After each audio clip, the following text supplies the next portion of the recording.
मेरा नाम डॉक्टर सिंधु सुमन है। मैं बिहार से हूँ। मेरी कविता का शीर्षक है वो अनवरत चल रहे हैं। वो अनवरत चल रहे हैं, जैसे आँखों के कोरों से गर्म पानी चलता हो। हम घरों में सुरक्षित टीवी देख रहे हैं, एक दूसरे को कुशलता का, मजाक का या अफवाहों का संदेश अग्रसारित कर रहे हैं। वो अनवरत चल रहे हैं। होरी, गंगिया, झुनिया, शकीना सब शामिल हैं उस अनंत की यात्रा में। वो चले जा रहे हैं, कभी इस हाथ में झोला, कभी उस हाथ में, कभी गोद में बिटिया, कभी कमर पर छुटकू। एक ने तो अपनी पत्नी को ही कंधों पर उठा रखा है सैकड़ों किलोमीटर के सफ़र के लिए। वो अनवरत चल रहे हैं।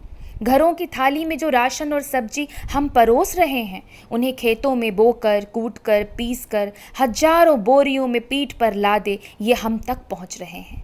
गर्म तपती प्रचंड धूप में पसीने से सनकर ये अपने चरण धर रहे हैं। वो अनवरत चल रहे हैं।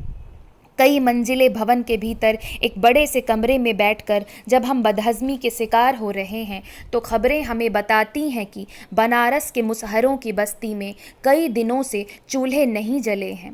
पेट की अतड़ियाँ सूख गई हैं। भूख की तड़प मिटाने को बच्चे घास खा रहे हैं।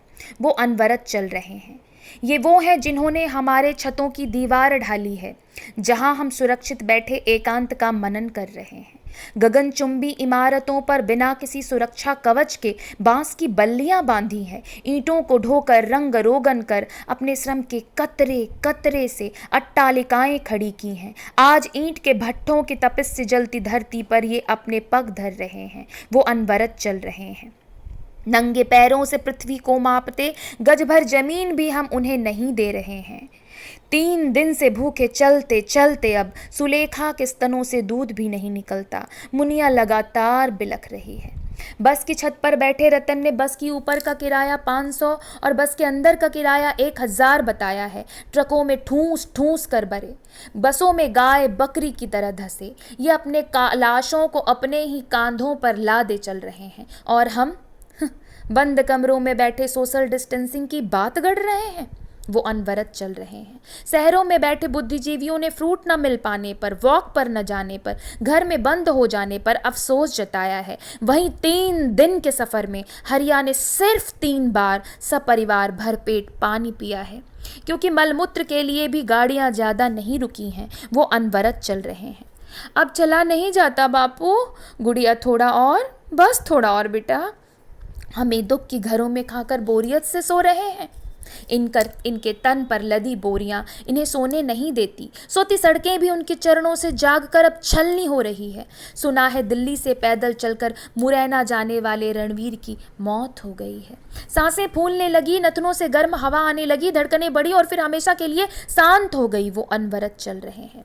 रही सही कसर नगर निगम और फायर ब्रिगेड की टीम ने उन पर कीटनाशक स्प्रे कर निकाला है, जैसे वे कोई वस्तु या जमीन हो। क्या इनकी आंखें पत्थर की हो चुकी हैं? क्या अब लोहों में तब्दील हो गए हैं इनके पैर? क्या इनकी छाती में धुकधुकी नहीं होती? सवाल आता है, सड़कों पर उतरे इन मजदूरों को क्या मौत का खौफ नहीं? जवाब में ये कहते हैं, हम जिंदगी के मारे हैं साहब। वो अनवरत चल रहे हैं। पोलियो वाले पैर लिए भोला, हाथ में डंडा, झूलती फुल पैंट आगे बढ़ रहा है। रोज कमाने रोज खाने वाले लाखों की संख्या में निकले ये पैदल चल रहे हैं। भूखे हैं, प्यासे हैं, पर किसी ने भी पत्थर नहीं चलाई, किसी ने भी गाड़ियां नहीं जलाई, ना गालियां दोहराई, ना आज़ादी का नारा लगाया, ना किसी ने किसी पर आघात किया। चिल्लाते रोते नहीं, ये ज़्यादातर खामोश हैं। इनकी बेजुबान खामोशी चारों तरफ पसरी है, मानो चुप रहना इनकी नियति है।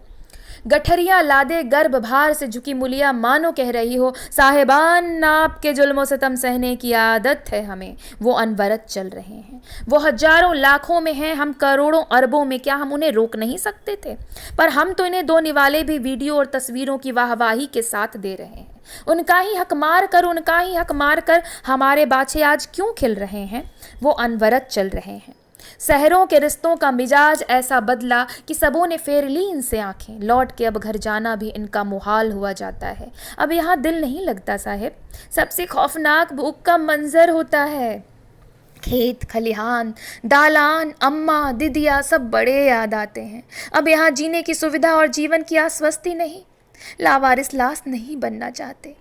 मन हिरणों सा भागता है गांव की ओर, माना हम गरीब हैं, गोबर हैं, गंवार हैं, पर अपने गांव की यात्रा पर हैं, वो अनवरत चल रहे हैं। मैं जानती हूँ मेरी ये भावना उन तक कभी नहीं पहुँचेगी, क्योंकि उनके तनों को ही नहीं, मनों को भी हमने निचोड़ लिया है। इनके भरोसे, आस्था, विश्वास, सपने, हालात, भविष्य सबको छीन लिया है, सबको लील लिया है।